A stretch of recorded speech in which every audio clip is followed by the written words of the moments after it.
Good afternoon or good evening, everyone. Welcome to the Central Asia Program seminars. My name is Sebastian Peruz. I'm a research professor working with the Central Asia Program at the RISSC at George Washington University. I am very happy to welcome today Mr. Muhiddin Kabiri to the Central Asia Program at George Washington University. Mr. Kabiri is chairman of the Islamic Renaissance Party of Tajikistan. He's also a scholar. He has published many books. He has published many articles and interviews on very different topics, including topics, of course, regarding Tajikistan, Islam, and de-radicalization in Central Asia. Before giving the floor to Mr. Kabiri, I would like to say maybe a few words on Tajikistan and why we thought it would be very important to invite Mr. Kabiri today. The human rights situation in Tajikistan, as most of you probably know, has been deteriorating significantly over the past several years, including through increased pressure and even jailing of critics and independent journalists, misuse of Interpol red notices, and restrictions on religious freedoms. In its most recent report, for example, Freedom House concluded that, quote, the political opposition has been devastated by a sustained campaign of repression, end of quote. And in addition, Freedom House has ranked Tajikistan among the most authoritarian countries in the world. Tajikistan was one of the last countries to acknowledge that it was affected by the COVID-19 pandemic and likely is facing severe economic and societal repercussions due to the return of unemployed migrant workers and loss of the remittances they sent home. And in just a few weeks, Tajikistan will hold, as you probably know, presidential elections. And as an example of this human rights deterioration, there was the banning in 2015 of Mr. Kabiri's party following charges of extremism and terrorism leveled both actually against his party and against Mr. Kabiri himself. We thought it was important to invite Mr. Kabiri to present his point of view. Although we understand it is likely to be sensitive for the government of Tajikistan, but the designation of terrorism for Mr. Kabiri and his party has not been recognized by the international community. The Tajik government's decision to ban the IRPT was based on an opaque process in a country where there is little, if any, separation of powers between the executive and the judiciary, and where there is no record of free and fair trials. The government of Tajikistan has not provided public concrete evidence concerning the alleged terrorist activities of Mr. Kabiri and his party. So Mr. Kabiri, therefore, continues to participate in international platforms, including at OSCE events. Nevertheless, since its banning, the IRPT has had limited opportunities to present its side of the story or its views of the situation in Tajikistan. So in this context, Mr. Kabiri's presentation in our seminar today is in line with the objectives of the Central Asia Program to serve as an interface for the policy, academic, and diplomatic communities, and as a platform for different and even contradictory points of view on contemporary Central Asia. So And we would, of course, welcome such dialogue with the government of Tajikistan. So, Mr. Kabiri, we thank you so much for being with us today. Thank you for having accepted this invitation. We know that you have a very busy schedule. Mr. Kabiri is now going to make a presentation and will then have a Q&A session. So please write your questions, send your question in the chat box you see in the right part of your screen. So Mr. Kabiri, thank you very much again, and the floor is yours. Thank you very much. Thank you, Mr. Piros. And first of all, I would like to thank George Washington University and Central Asian Program and you colleagues personally. And as you mentioned, it is very important for us, and it is a second discussion on Central Asia and, on Tajikistan with my participation. In 2012, when I visited Washington, there was another discussion. And let us begin with compare between two events, 2012 and today. Where was Tajikistan that day and where we are now today? According to Weekly The Economist, in 2012, Tajikistan was in among 20 non-democratic countries in 18th position. But today we are in 8th position according to The Economist, and according to Freedom House, we have had that time 6 points out 7. It means very bad situation, but we are now, according to Freedom House, with 7 points. The last point, it means that situation in Tajikistan is very worse. And of course, also according to Reporters Without Borders, in 2012, we were in 120th position. But now, according to the last report, we are in the position 161. I can give you another examples, but I don't want to take more time. And corruption in freedom of speech, freedom of religion, and in different directions.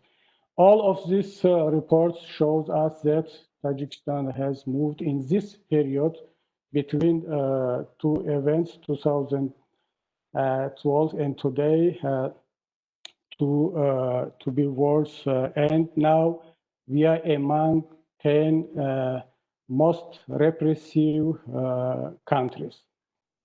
And of course, there are questions why Tajikistan became so, and who is responsible? I think it is a main question. Let me begin from ourselves. We as a opposition, where, how, and who made our mistakes? Because after peace agreement in 1997, maybe a lot of our friends, colleagues here, they know this history. And after signing of this agreement in Moscow, it was supposed that Tajikistan would be a democratic and pluralistic country. But we are now today one of the most non-democratic or repressive countries. I think that we as opposition made several mistakes. One of them is that we have paid or we have focused more on security, on stability, and to avoid any provocation, and only on peacekeeping process. We did not pay enough attention on such kind of questions like freedoms, human rights, and to build new democratic institutions. Of course, opposition groups, our party, we made a lot, but I believe that it was not enough because no party, no opposition groups, could not make everything, and we could not, we cannot replace government and international organizations.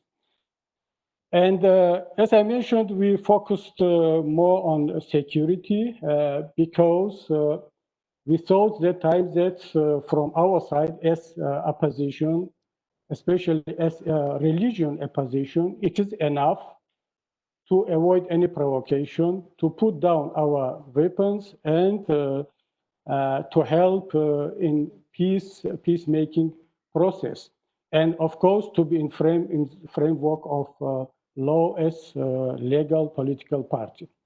But today we see that it was not enough, and we finally, in the end, we lost both security and our freedom. Now, many of leaders of our party, including my deputies, in prison for life. Many of them, about 200, they were judged more than 20 years. And thousands of members of our party or supporters of different opposition groups now in exile, and there are no activity as opposition groups inside country. Only we have Social Democratic Party. All secular and religious opposition was cracked down. And I think that we should have that time to some balance between freedoms, human rights, and security. But let me be frank that we tried that time to show another face of Islamic parties, because in this situation, which always mass media and international community were talking about Islamic extremism, Islamic terrorism, and radicalism. So we try to show another face of Islam, that not all of Islamic groups are extremists or radicals. Why we focus more on peace, on the security, and etc. But we see today that we have paid very high price for this. And as I mentioned before, our party is banned, and we are in exile or in prison, or some of our colleagues were killed. So I think it's a very important question, because I have been several times questioned here in Europe if it's possible to use Tajik peace experience in another countries like Afghanistan, Syria, or Libya. To be frankly, I have no clear answer to these questions, because I can say that in first part of our peace process there, we achieved a lot. First of all, we ended civil war. But in second part, to build democracy, to build unity and permanent peace, I think that we didn't achieve a lot. And there are security, there are stability only for one person, for Mr. President Rahman and his family, and very small group. But another people, another citizens, they have no any security, even in their private life. So I think let me go to the another questions like elections, because in this difficult situation now, we are going to have presidential elections in October. And of course, everybody knows that who is winner, Mr. Rahman himself. But only question is that open. It is open question. How many percent he will assign for himself as leader of nation? According to new amendments in constitution, he should have at least 90%. But maybe he will took in consideration the situation in Belarus, and will be a little bit humbler, maybe 70 or 80%. But in any case, He will rule next 7 years our country. And with his candidacy for president for these elections, he made a very clear message for Tajik society and for international communities that there will not be any change in neither in political question, not economics, and not in social life. And of course, there was some rumors that maybe somebody from his family, his son or his daughter, will be next president, and it would give some hope for the people, because any change in government, I mean personally change, like in Uzbekistan, for example, will give some hope to the people. But in any case, he would keep the power in his hand, because according to a new constitution, he, as leader of power, will have all power in his hand. So, of course, next short future will be very difficult, not only because pandemic, coronavirus in Tajikistan or in the world, also because of this crisis which we have now in Central Asia. Our migrants lost their job in Russia, in Kazakhstan, and they want to come back to Tajikistan. You know that our economy depends on migrants' money. And we are number first in the world, the countries that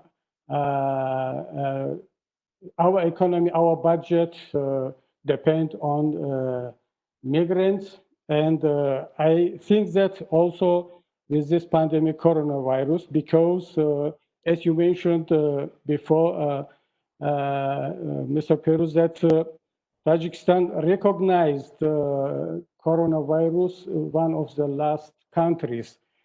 Tajikistan, Belarus, North Korea, we want not to accept pandemic in our country, but finally, President Rahmon recognized this pandemic in Tajikistan.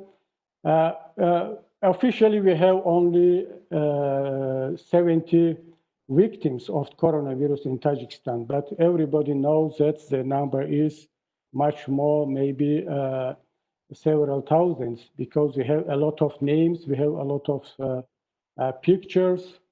There was alternative source for victims of coronavirus.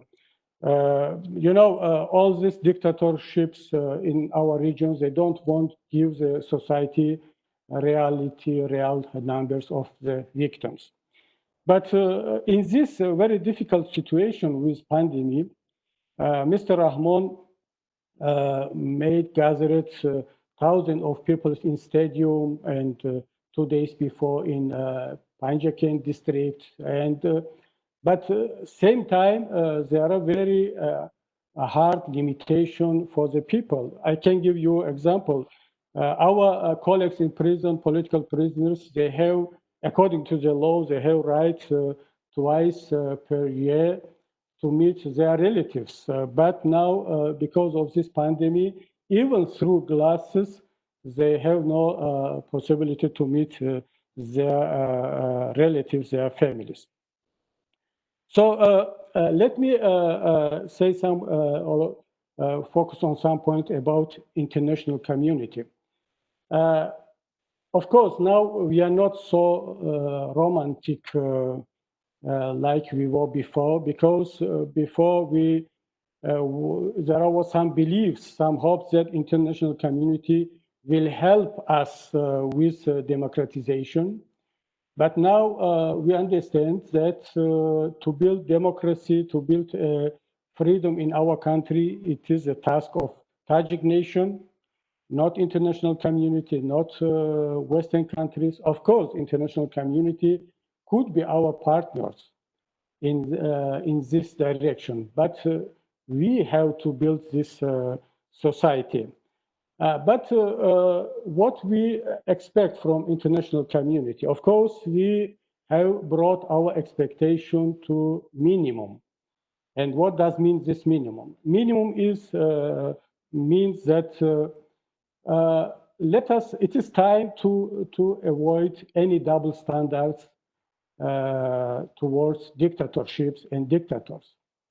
Because, we consider that any invitation for our dictators to visit European countries, America, or another free countries, we consider this like direct or indirect support of dictatorship. Maybe Mr. Macron, president of France, he has another meaning, another idea that with inviting of Rahman to Paris, he would talk with him about democracy, about to respect human rights and political prisoners. But let me say that our dictators with this long period of presidency has more experience than Mr. Macron, than Mr. Trump or another leaders, because they have learned how to play with Western countries, with democracy. There are only in Tajikistan was spent more $1 billion in this period for democratization. And, of course, we are not against this project. Rather, we support this project. But I think it will be very naive to consider our dictators as partners for democratization and for such kind of projects. Of course, they could be partners for these projects like in education, health sector, or infrastructure, but not in democratization, not in free human rights development, because let me say they are enemy of democracy and human rights. But they have, as I mentioned before, good experience how to deal with Western countries with such kind of projects. And same time, I think that it will be some kind of mocking against political prisoners. Maybe our French friends, they don't know that Mr. Rahman and his propaganda abused this visit as moral torture against our political prisoners. Because there was some rumors that now all of political opposition leaders will be deported from European countries to Tajikistan. And our colleagues in prisons, they have only two choices. To be in prison for a life and die in prison, or to cooperate with government, and maybe they would release from prison. But I think it is now time to revise this conception, this philosophy with projects and with our dictators. And let me now, because maybe we will discuss further during our conversation and other questions, let me go to some concrete proposals and to summarize my presentation. I think international community and we need for some kind of conference, international conference, maybe Washington University will do it, or another European institutes conference on Tajik experience on peace and result of this conference, because there are a lot of misunderstanding. In his last speech, President of Tajikistan again accused our party that we have killed more than 150,000 of citizens of Tajikistan. Of course, there are war victims, and there was civil war. But we have another figures who killed these people. And we are ready for open international investigation on this question. And I think it will be very, very useful, not for history, but also for Tajik society to know everything about civil war, about victims, about what happened. And second, my suggestion is about sanction. You know, I think that this diplomatic language doesn't work with our dictators in Central Asia, especially with President Rahman. And there are dozens of mechanisms, international mechanisms, how to push, how to pressure on dictators. But unfortunately, until now, Tajik government, nobody from our government are not in any international sanctions. There are another dictators from our region, from post-Soviet countries, but it is a question, why not our president, his family, his ministers? If Tajikistan is now in top or most repressive countries, but for what these sanctions, against whom? So I think it is now the time to put their names. I don't mean government, I don't mean Tajikistan as country, I mean concrete individuals in different sanctions, especially in Magnitsky list, because they have billions of dollars in Europe, in America, in offshore. It is the money of Tajik people, and it is now time to put them in the sanctions because they don't understand any other languages. And also another suggestion about political prisoners. You know that now we have decision or recommendation of United Nations Commission on Human Rights about 15 cases. And according to this decision, Tajik government should release all of these political prisoners. But unfortunately, until now, they didn't release them. And I think we need support of international community on this question. And we need more mechanisms how to help not only these 15 prisoners, but more than 300 political prisoners from jail. And because their life in danger, we have a lot of facts, information about the very bad situation in our prisons. And last suggestion is about activists. You know that there are red line made by Tajik government inside country. Nobody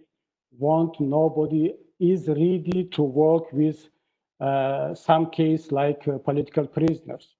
And why we are working in this direction? Because nobody inside country, and thousands of activists, journalists, advocates, and human rights defenders, they are now in exile.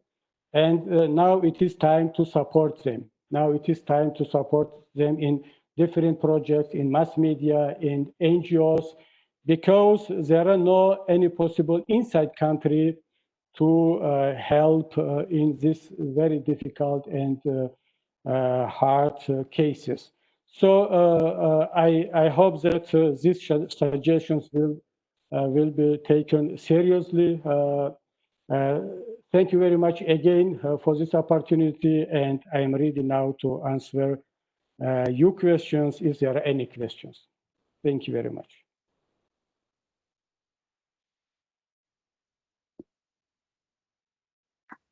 Sorry, excuse me, I was muted. So thank you, Mr. Kabiri, for your presentation. Again, thank you for being with us today. Yes, of course, we have questions. I will just repeat to our audience that please send your questions to the chat box, not to the Q&A box, because we have an issue with it. But I have, of course, some questions. The the main questions I have so far is on actually the future of your party, of the IRPT. How do you see the future of your party? Do you think that you should encourage your activists who are still in the country to engage some actions, or do you consider that the IRPT should stop any activity in the country? And what is going to happen to your party in the coming years? So again, to put it simply, how do you see the future of your party inside and outside Tajikistan, and what should it do? Thank you very much. It's a very important question. First of all, I would like to say that immediately after September events in 2015, I asked all our colleagues inside country, also in CIS, post-Soviet countries, to stop their activity. Nobody can now conduct any activity by the name of our party in this region. But at the same time, we continue now our activity in European countries, in another part of the world where we can do it, and there are no any dangers for this. And many colleagues and experts know that there was some discussion inside party when we were in Tajikistan about the name of party, to change the name of the party and to the program, or maybe even leadership of party. But after these events, we decided now to keep this name because it is our history, and many of our colleagues, our colleagues now in jail with this name, and it will be better to keep this name, and same time we open the door for another groups, opposition groups, to have joint activity. And 2 years before in Europe was organized a new coalition, National Alliance of Tajikistan. And in this coalition now we are 4 political groups, our party, and Association of Free Thinkers of Tajikistan, Association of Central Asian Migrants in Europe, and Movement for Development and Reforms in Tajikistan. So now we continue our activity mainly in framework of National Alliance, but everybody knows that our party, IRPT, is one of the very active among all these opposition groups. Of course, our duty, our task is now to not only to be as opposition, but in Europe, in a new situation, we have some another activities. For example, how to help our migrants in Europe to be better integrated in European countries. And it is not easy because they have no experience. There are another diasporas in Europe, 30 years, 40 years, even they feel some difficulties with integration. But let me say that we have some achievements in this direction. And second, our task to prevent our migrants from radical opinions, radical movements. And let me say that we have difficult activities. We are not only opposition group. We have to do sometimes like NGOs, like any social groups, because our situation demands this. Our situation need this kind of activity. Thank you very much, Mr. Kabiri. Maybe one question on the upcoming elections and what your political party would have done if the IRPT has not been banned in Tajikistan. Do you think that your party would have or should have participated in such elections, or do you think that such elections should be boycotted, considering what is viewed as non-transparency of such elections and the impossibility for real opposition candidates to run?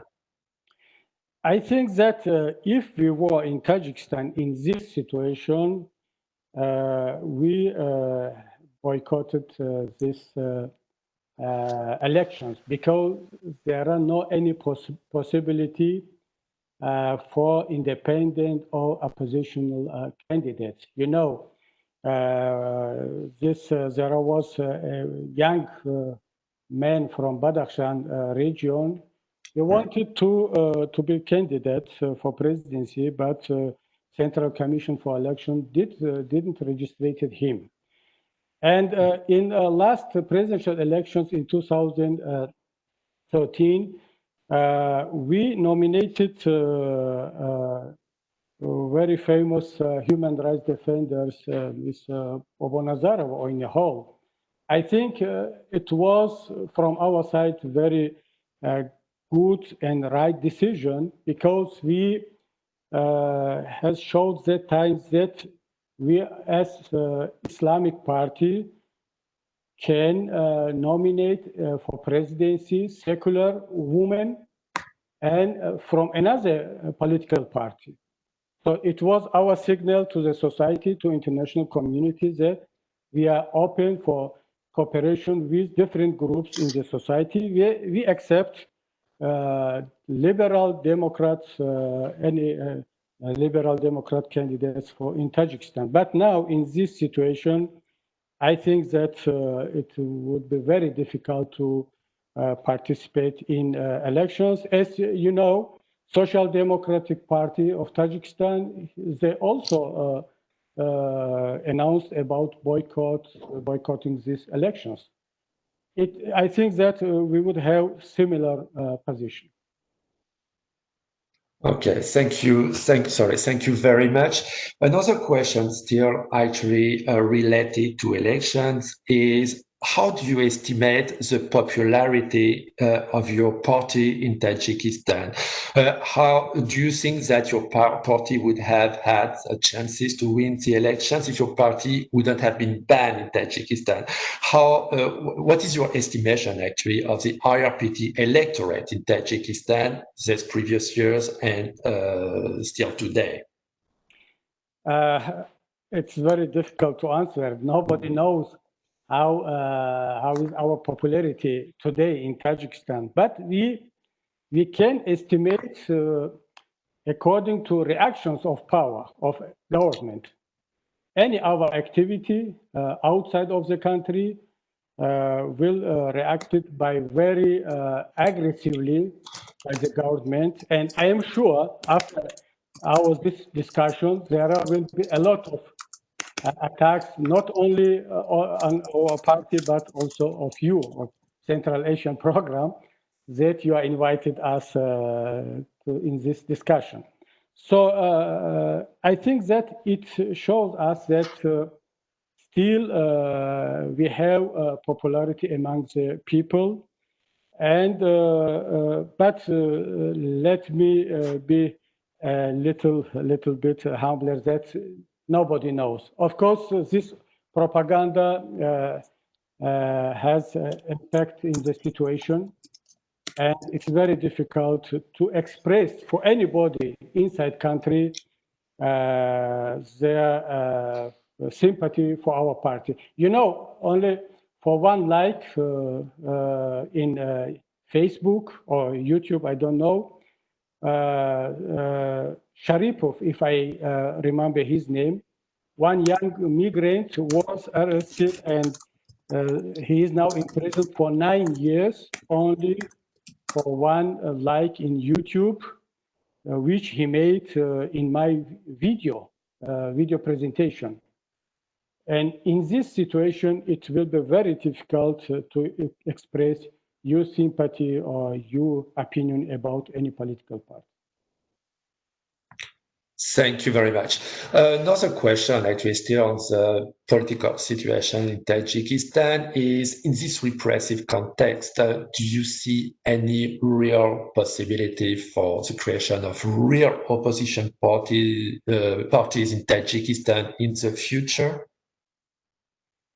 I'm not sure about this, but maybe young generation, especially these young people who will return from Russia. And as you know, as I mentioned before, this young candidate, Faramuz Ergashev from Badakhshan district, maybe these young people, they want to establish a new party or new movement far from another classic political groups. And I think it would be better, it would be very good for our society if there will be a new movement, new parties in Tajikistan. But with this situation, with the presidency of Mr. Rahman in the future, I think it will be very difficult.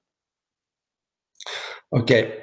In recent years, so we have seen in Central Asia the retirement of a president in Kazakhstan, a peaceful transfer of power through elections in Kyrgyzstan, and a succession of power in Uzbekistan after the death of the president. So we've all heard that Rahman may be setting his son up as a successor, including by changing the required age for running for president. So the question that I was asked several times today is, do you think that Rahman will serve as a president his entire life, or will he plan and manage a transition? For example, do you think that his son has really chances to be a president at some point? I don't believe that Mr. Rahman will repeat the experience of Nazarbayev, for example, in Kazakhstan, because he is afraid that his family will repeat the same situation like in Uzbekistan, which now we have with Karimov's family. So if there will be any successor of him, it will be from his family.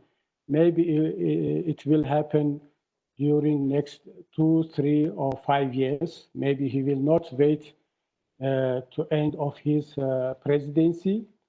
But there were some rumors that in these elections, his son will be president. But maybe this coronavirus affected his decision, because in this very difficult situation with economy, with pandemic, it would be risky for Rahman to bring his son, because he has no experience to control the situation, to manage the situation, and why in last moment he changed his decision, and now he wants to be president. But I believe that there are no any chance to repeat in Tajikistan experience of Kazakhstan. Okay, thank you. I have several persons in the audience who ask a kind of direct question, but I think it's important to mention that the Western community, Western countries have given millions of dollars to support the democratization of the country. Considering what's happening today, could you just elaborate a little bit? Do you know what happened? Where did these millions of dollars go? I mean, how they were used? You know, we are not against such kind of projects, but as I mentioned before, main beneficiaries of this project is corrupted systems, corrupted governments, and maybe small group of people that they are making this kind of projects. It's good also, but nobody knows. There are no any transparency. There are no any reports about this project, and even there are some another questions. what were, if there were not any projects with this democratization in Tajikistan. For example, in Turkmenistan, there wasn't any projects in democratization and human rights defense. In Tajikistan, in this period, was spent more $1 billion according to last report. And now, but we are now together in same group in the 10 most corrupted, 10 most repressive countries. And the question, where this were spent and how this money, billions of dollars. So why we are asking now about revising this approach, this philosophy? Maybe international community will go direct to those people which they need this support, this kind of projects. For example, our activists in the outside. What Western countries now they are doing now about Belarus, for example, we support fully because it is real support now for change. But in Tajikistan, in our country, I think if international community want to continue in this way, it will be very bad, sad, and main beneficiary will be again corrupted government. Okay, thank you very much. So we have also plenty of questions on the society, on social issues. And one of the main ones we have is, in your opinion, what are the main concerns of Tajikistani populations today? I mean, are they focusing on economic issues? Are they worried about the healthcare system, education, corruption? And another question related to that is, do you think that, to what extent Tajikistani citizens believe in their government and in what is published in state-controlled media in Tajikistan? If this question was 5 years before, or even 3 years before, my answer could be that our main goals or what the Tajik people want, it would be security, stability, and peace. But now I think that a lot of things has changed. And now our priority in Tajikistan are economics and freedom. Like in Belarus, situation with economic, with stability, with peace in Belarus, much better than in Tajikistan. But Belarusians, they wanted to have some reforms, some change. So why not in Tajikistan? So Mr. Rahmon is longer president than Lukashenko. So I think that new generation will request more questions, will request more things than our generation. They need economics, they need education. Of course, there are a very deep corrupted system in Tajikistan. So all of these questions, I think, are on the agenda of Tajik people today.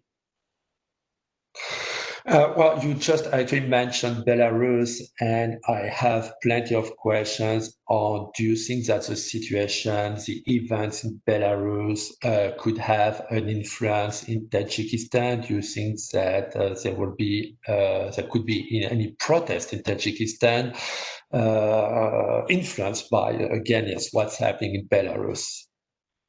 I'm sure that situation in Belarus influence on Tajikistan have very high inflation because situation in Tajikistan in Belarus very similar. We have two presidents morally and their behaviors is similar. Both of them came to the power from kolkhoz, they were both in chairman of kolkhoz. And there are a lot of similarities between Belarus and Tajikistan.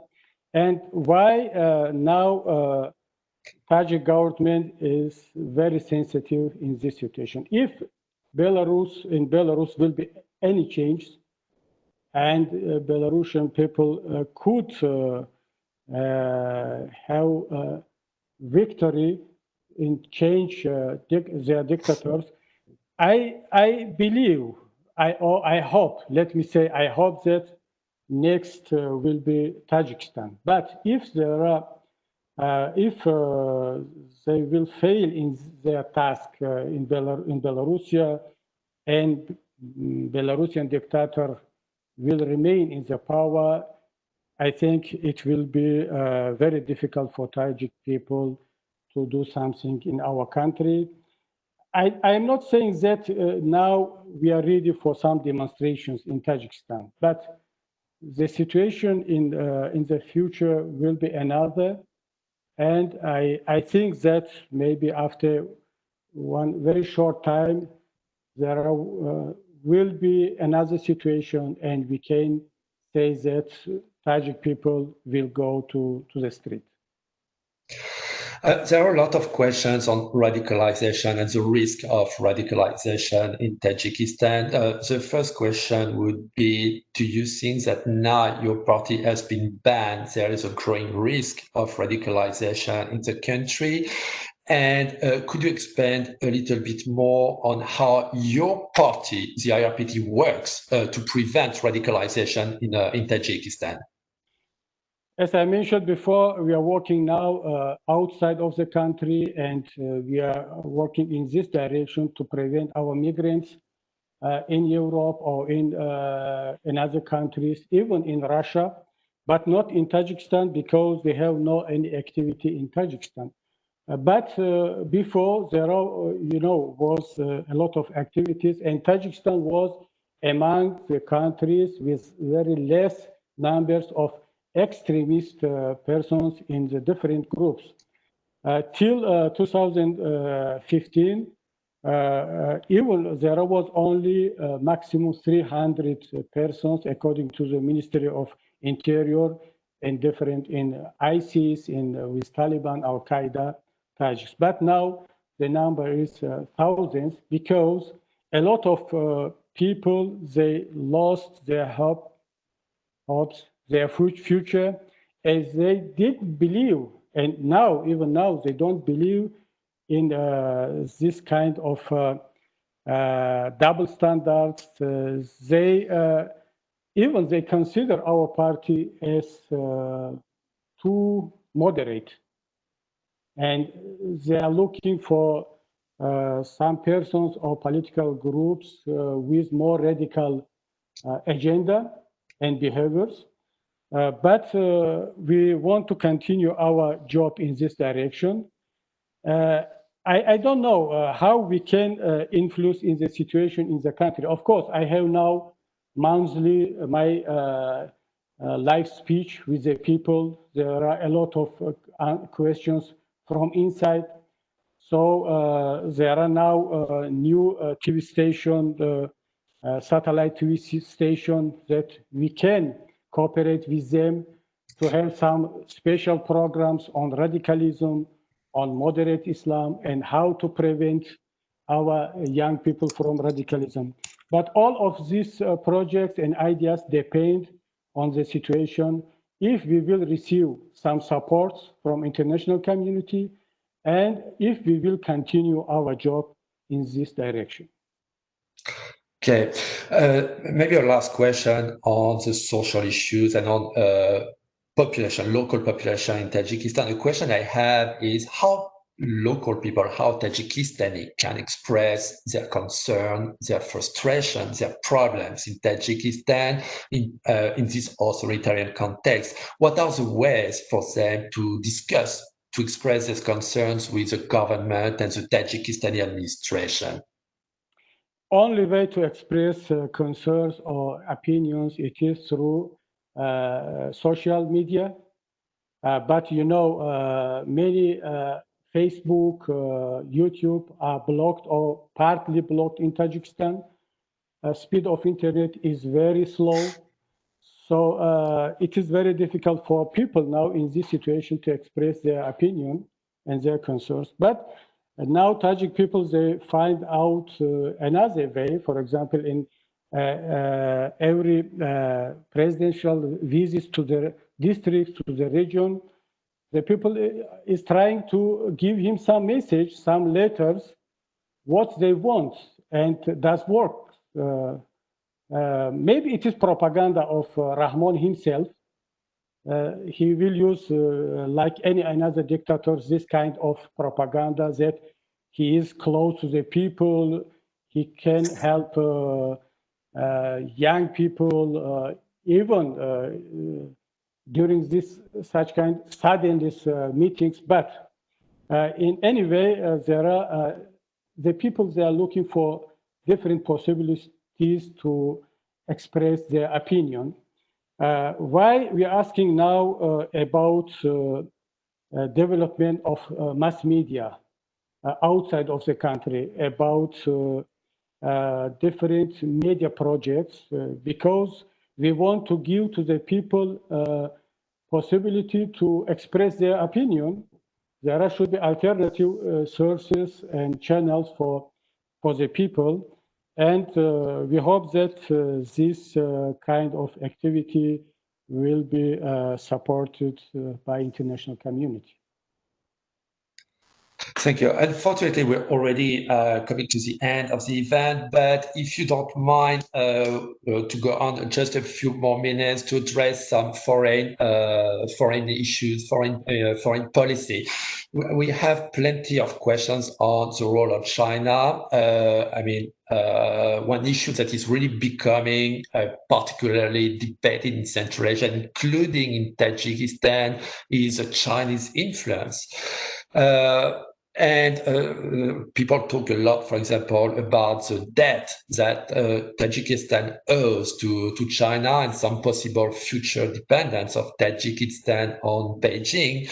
So the question is, do you think that Tajikistan economic relations with China are kind of excessive and should be maybe revised, or do you consider that a development of exchanges with China is essential for the development of Tajikistan?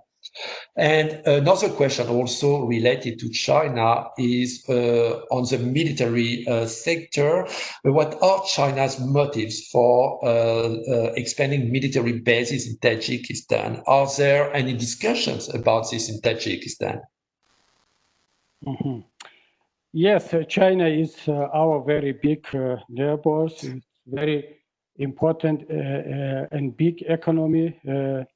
And we need for cooperation with China in different directions. But we think that Tajik government, especially Rahman himself, he made this situation. He has brought our country to this situation that now we depend on Chinese money, on Chinese credits and debts.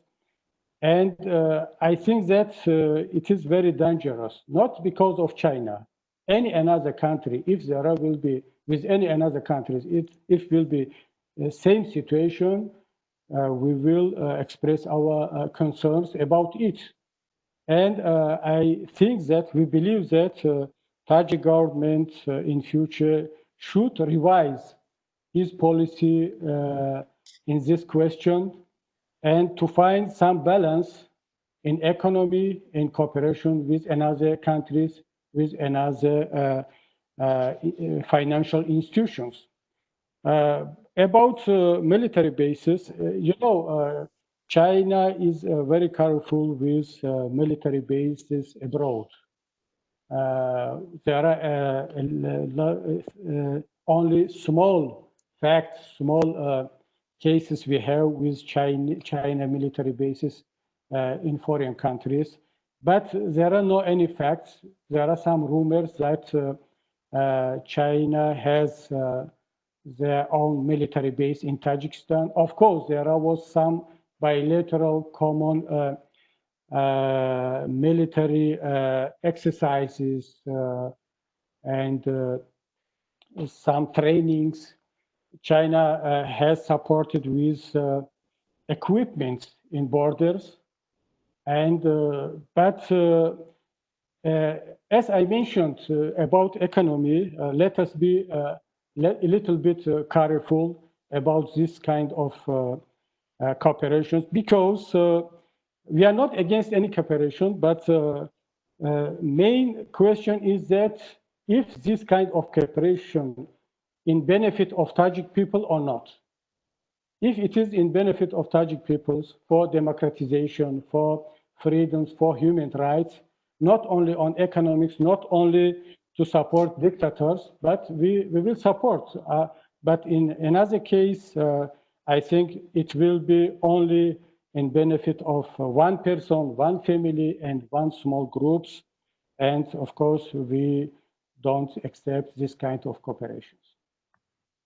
Thank you. Another series of questions I have is actually on Afghanistan, its impact on Tajikistan.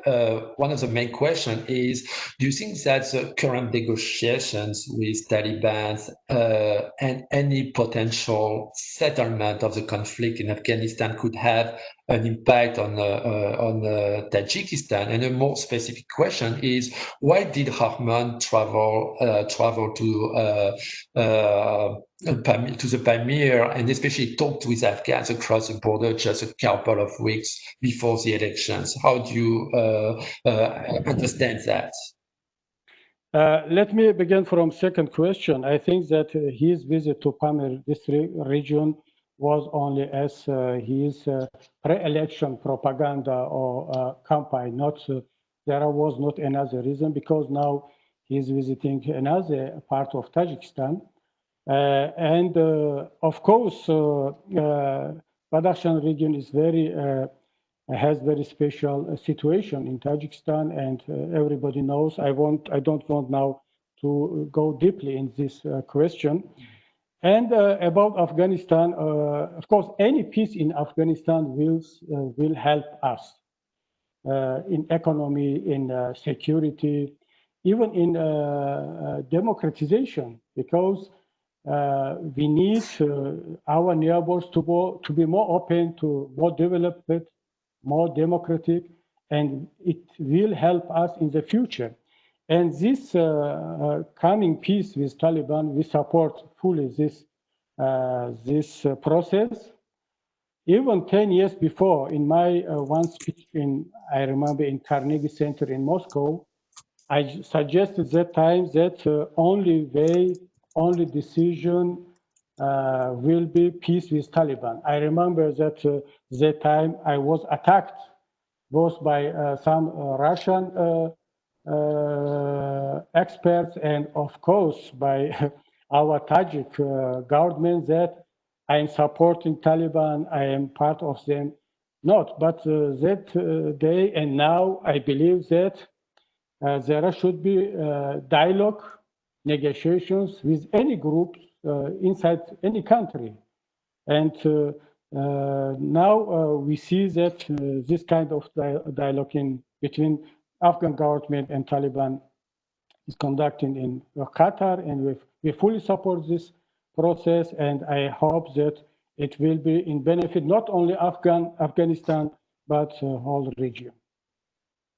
Thank you very much, Mr. Kabiri. I mean, we're running late now, but maybe just a last question in a way to wrap up, because I have plenty of questions on considering the difficult situation in Tajikistan.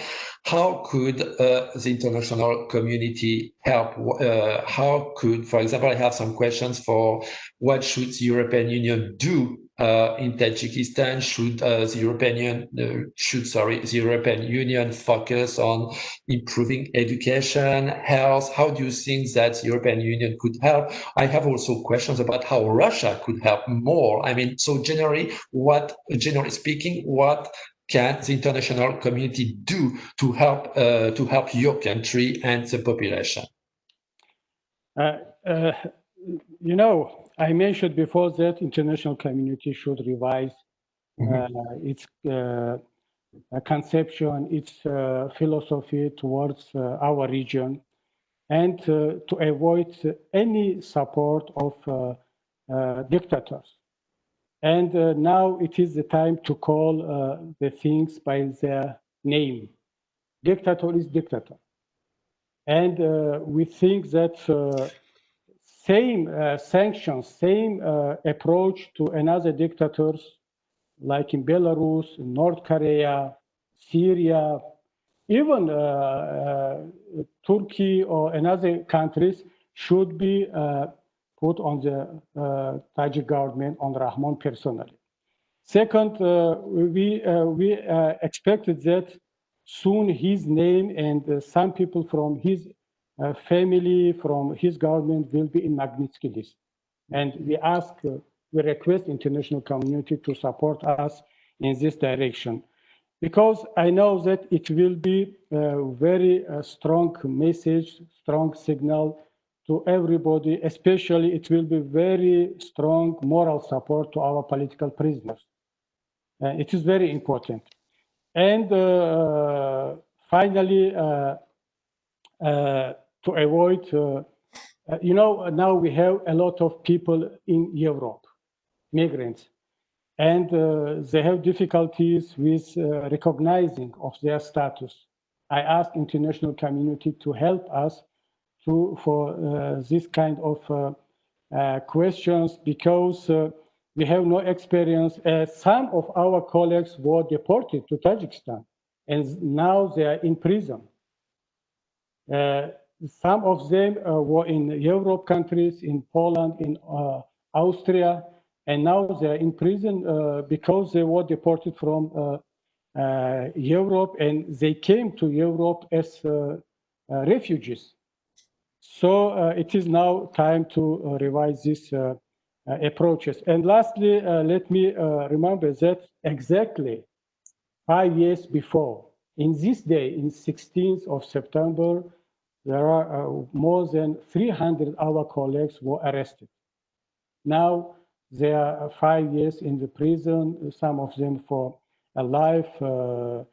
Let us, it is time to help them, especially with these cases, 15 cases in United Nations. Now we have decision, and it is time to put mechanism, clear mechanism, how to release these political prisoners.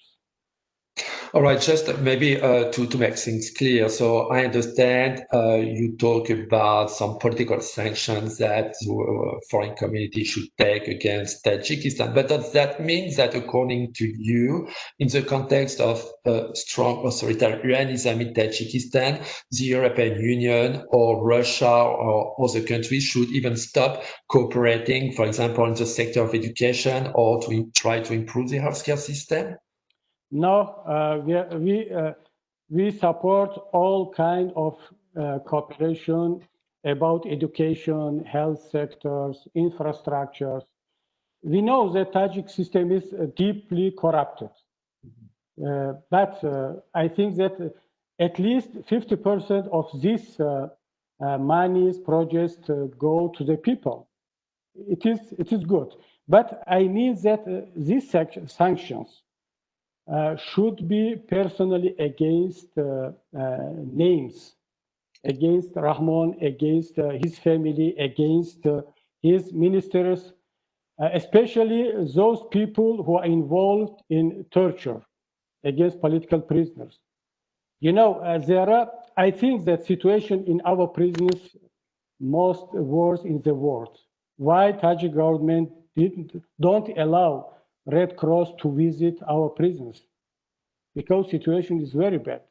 So I ask international community to focus on these questions. Of course, to Tajik people in education, in infrastructure, in health sector, we need this.